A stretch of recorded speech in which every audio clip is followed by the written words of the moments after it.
बहुत समय पहले किसी गांव में आरती नाम की एक गरीब औरत अपनी बेटियों और गीता के साथ रहती थी। आरती मौसम के हिसाब से अलग अलग सामान बेचकर अपनों और अपनी बेटियों का गुजारा करती थी। उन दिनों चारों तरफ पतंग उड़ाने का माहौल था, जिस वजह से आरती फुटपाथ पर पतंग बेचना शुरू कर देती है। लेकिन कुछ दिनों बाद एक बीमारी के चलते आरती बिस्तर पकड़ लेती है। हे भगवान, तू मेरी कैसी परीक्षा ले रहा है। मैं तो बीमार हो गई, बाहर जाकर पतंग नहीं बेच सकती। अब मैं घर का किराया कैसे भरूंगी, अपनी बेटियों की पढ़ाई का खर्च कैसे उठाऊंगी। माँ, तुम चिंता मत करो, हम दोनों बहनें स्कूल से आने के बाद पतंग बेचने का काम करेंगी। हाँ माँ, राधा बिल्कुल ठीक कह रही है, तुम्हें फिक्र करने की जरूरत नहीं है। फिर अगले दिन दोनों बहनें पतंग लेकर फुटपाथ पर बेचने पहुंच जाती है। मेम साहब, अपने बेटे के लिए पतंग ले लीजिए, बहुत अच्छी पतंग है। अरे, तेरा दिमाग खराब है क्या? मैं तुम भिखारी से पतंग क्यों खरीदूं? अपने बेटे के लिए मैं शहर की सबसे बड़ी दुकान से पतंग खरीद लूंगी। हाँ मेम साहब, पतंग तो पतंग होती है, अगर आप हमसे खरीदोगी तो हमारी कुछ कमाई हो जाएगी। दया करके कुछ पतंग ले लीजिए मेम साहब। अरे चलो हटो, मैं फुटपाथ से कभी कोई चीज नहीं खरीदती। उसके बाद औरत वहाँ से चली जाती है। कितने घंटे हो गए, अभी तक हमारी एक भी पतंग नहीं बिकी। हाँ, यहाँ तो हमसे कोई पतंग खरीद ही नहीं रहा। अब हमें घूम घूम कर पतंग बेचनी चाहिए।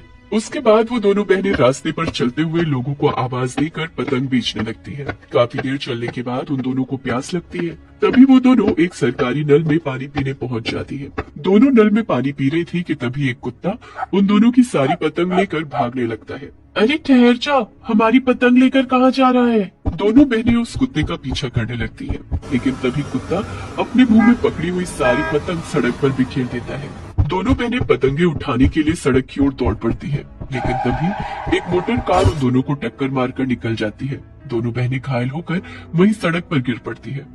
दूसरी ओर सड़क से गुजर रही गाड़ियां सारी पतंगों के ऊपर से गुजरकर उन्हें बर्बाद कर देती है। अपनी इस लाचारी पर दोनों बहनें बहुत दुखी होती हैं और रोते हुए अपने घर लौट जाती है। फिर अगले दिन वो दोनों होलसेल में पतंग बेचने वाले एक दुकानदार के पास पतंग खरीदने जाती है। अंकल, हमें ढेर सारी पतंग चाहिए, लेकिन इस वक्त हमारे पास पैसे नहीं है। पतंग बेचने के बाद हम आपके पैसे लौटा देंगे। बेकार की बात मत कर लड़की, मैंने गरीबों का ठेका लेकर नहीं रखा है। अगर तुम दोनों के पास पैसे नहीं है तो मैं तुम्हें पतंग नहीं दूंगा। चलो निकलो यहाँ से। हमारा यकीन करिए अंकल, हम बहुत जल्दी आपके पैसे लौटा देंगे।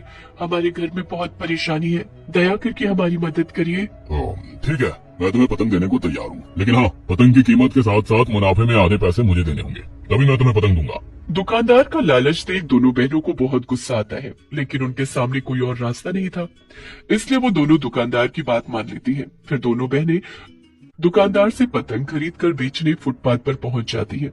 लेकिन तभी साइकिल से जा रही निकिता नाम की एक घमंडी लड़की दोनों बहनों को देख लेती है। दरअसल निकिता उन दोनों की क्लास में पढ़ती थी। दोनों बहनें पढ़ने लिखने में बहुत होशियार थी, इस वजह से निकिता को उनसे बहुत जलन होती थी। अच्छा, तो ये दोनों बहनें यहाँ पतंग बेच रही हैं, अभी जाकर इन्हें मजा चखाती हूँ। उसके बाद निकिता फुटपाथ पर साइकिल चलाना शुरू कर देती है और उन दोनों बहनों की पतंग के ऊपर से अपनी साइकिल गुजार देती है, जिसकी वजह से सारी पतंग फट जाती है। अरे निकिता, ये तूने क्या कर दिया? तेरी वजह से हमारी सारी पतंग बर्बाद हो गई। हाँ, अब तुझे इसकी भरपाई करके देनी होगी। अरे, ये फुटपाथ तुम्हारे बाप का है क्या, जो तुम दोनों यहाँ पतंग बेच रही हो? मैं तो मजे से अपनी साइकिल चला रही थी। अगर तुम दोनों की वजह से मैं गिर जाती तो उसका जिम्मेदार कौन होता? ओह, एक तो चोरी, ऊपर से सीना चोरी। हम दोनों कुछ नहीं जानती, तुझे हमारे नुकसान की भरपाई करनी ही होगी। हमने कर्ज लेकर ये सारी पतंग खरीदी थी। अच्छा, तो तुम्हें पैसे चाहिए? ठहरो, अभी तुम्हें पैसे देती हूँ। वहीं से थोड़ी दूर पर निकिता की बाकी सहेलियां गार्डन में खेल रही थी। निकिता आवाज देकर उन सभी को वहां बुला लेती है। उसके बाद निकिता के कहने पर सारी लड़कियां उन दोनों बहनों की पिटाई करने लगती हैं। माँ, मर गई रे, कोई बचाओ मुझे, छोड़ दो हमें, छोड़ दो। फिर काफी देर पिटाई करने के बाद वो सभी लड़कियां उन दोनों बहनों को उठाकर पास के नाले में फेंक देती हैं। दोनों बहनें अपनी इस हालत पर फूट फूट कर रोने लगती हैं। दूसरी तरफ निकिता और उसकी सहेलियां हंसते हुए वहां से चली जाती हैं।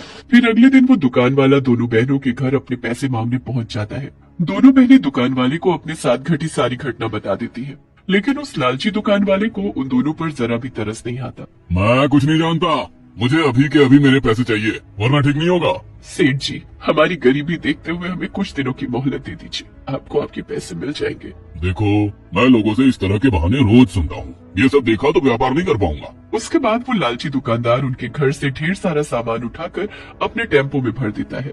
अब ये सामान बेचकर मेरे नुकसान की भरपाई हो जाएंगे।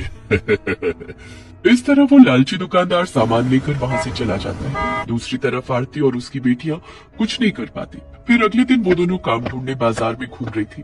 वहीं दूसरी तरफ एक अमीर आदमी अपने घर की छत पर पतंग उड़ा रहा था। तभी उसकी पतंग सड़क पर चल रही गाय के गले में फंस जाती है। वो आदमी मांझे को जोर से खींचने लगता है, जिसकी वजह से गाय की गर्दन कट जाती है और उसके गले से खून बहने लगता है। इस पर भी उस आदमी को दया नहीं आती। उल्टा वो और जोर लगाकर मांझा खींचने लगता है। गाय को दर्द से तड़पते देख राधा और गीता को उस आदमी पर बहुत गुस्सा आता है। उसके बाद वो दोनों गाय के गले में फंसा मांझा काट कर उसे अलग कर देती है। अरे तुम कैसे निर्दयी आदमी हो, तुम्हें शर्म नहीं आती? तुम्हारी वजह से इस मासूम गाय के गले में मांझा फंसकर खून बहने लगा और तुम जोर लगाकर मांझा खींच रहे हो। अरे लड़की, तू अपने काम से काम रख, वरना ठीक नहीं होगा। एक तो तुम खतरनाक मांझा से पतंग उड़ा रहे हो, ऊपर से अपनी गलती भी नहीं मानते। तुम्हें पता है ना, इस तरह के विदेशी मांझे का इस्तेमाल करना गलत बात है। मेरी मर्जी, मैं चाहे जो करूं। तुम दोनों जाओ यहाँ से, वरना नीचे आकर तुम दोनों की पिटाई करूंगा। इससे बहस करना ठीक नहीं है, चल यहाँ से चलते हैं। उसके बाद वो दोनों उस गाय को वहाँ से ले जाती है और एक पेड़ के नीचे गाय को बिठाकर उसके गले में हल्दी लगाना शुरू कर देती है। लेकिन अगले ही पल वहाँ पर एक तेज रोशनी होती है, जिसके साथ उस गाय के गले का जख्म ठीक हो जाता है। तुम दोनों ने बुरे वक्त में मेरी सहायता की है, सच में तुम दोनों बहुत ही दयालु हो। गाय को बात करते देख दोनों बहनों के आश्चर्य का ठिकाना नहीं रहता। फिर गाय उन्हें बताती है कि वो जादुई दुनिया से आई हुई एक जादुई गाय है। फिर वो जादुई गाय उन दोनों के साथ उनके घर की ओर चल देती है। घर पहुंचने पर जादुई गाय देखती है कि मकान मालिक आरती को पैसों के लिए भला बुरा कह रहा है। मेरी बात कान खोलकर सुन ले आरती, अगर मुझे 1 हफ्ते के अंदर किराया नहीं मिला तो मैं तुझे और तेरी लकड़ियों को उठाकर घर के बाहर फेंक दूंगा, समझ गई ना? इस तरह धमकी देकर मकान मालिक वहाँ से चला जाता है। तुम दोनों के घर की आर्थिक हालत बहुत खराब है, मैं तुम दोनों की मदद करना चाहती हूँ, लेकिन मैं चाहकर भी पैसे प्रकट नहीं कर सकती। लेकिन अगर तुम चाहो तो मैं तुम्हारी पसंद की कोई चीज तुम्हें दे सकती हूँ। मेरे पास एक अच्छा उपाय है।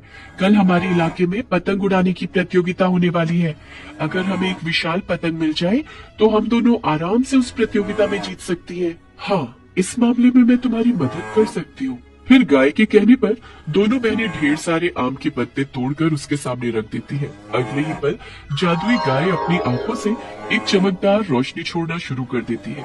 देखते ही देखते वो सारे पत्ते आपस में जुड़कर एक विशाल पतंग का रूप धारण कर लेते हैं। पत्तों से बनी उस अनोखी विशाल पतंग को देख दोनों बहनों के आश्चर्य का ठिकाना नहीं रहता। उसके बाद गाय उनके पास मौजूद मांझे को जादुई मांझे में बदल देती है। फिर अगले दिन वो दोनों पहले अपनी विशाल पतंग लेकर प्रतियोगिता में हिस्सा लेने पहुंच जाती है। चलो अब पतंग उड़ाने की प्रतियोगिता शुरू की जाए। सभी प्रतियोगी फिर आसमान में पतंग उड़ाना शुरू कर देते हैं। देखते ही देखते राधा और गीता दूसरों की पतंगों को काटकर नीचे गिराने लगती है। ये देख वहाँ मौजूद सभी लोगों को बड़ी हैरानी होती है। तभी वो घमंडी आदमी चिढ़कर कहता है, अरे ये क्या, इन दोनों बहनों ने तो आसानी से मेरे मजबूत विदेशी मांझे को काट दिया।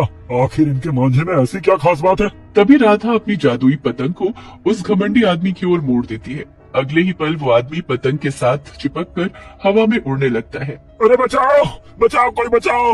अरे मुझे ऊंचाई से बहुत डर लगता है, कोई मुझे नीचे उतारो। बोल, आज के बाद कभी खतरनाक विदेशी मांझे का इस्तेमाल करेगा? नहीं नहीं, मैं कभी जिंदगी में पतंग नहीं उड़ाऊंगा, दया करके मुझे नीचे उतार दो। ये सारी घटना देख वहाँ मौजूद सभी लोग खुश होकर तालियां बजाने लगते हैं। उसके बाद में दोनों बहनें उस आदमी को नीचे उतार देती हैं। शाबाश, तुम दोनों पतंग उड़ाने में बहुत माहिर हो। साथ ही तुम्हारी वजह से लोगों को विदेशी मांझा इस्तेमाल न करने की हिदायत भी मिल गई है। मैं तुम दोनों को इस प्रतियोगिता की विजेता घोषित करती हूँ। ये रहा तुम्हारा इनाम। फिर महारानी उन दोनों बहनों को पूरे 5 लाख रुपए का नगद पुरस्कार दे देती है। इस तरह से ढेर सारे पैसे मिलने से उन दोनों बहनों की गरीबी दूर हो जाती है और वो दोनों बच्चों के खिलौने बेचने का व्यापार शुरू करके अपनी माँ के साथ हंसी खुशी जीवन जीने लगती है।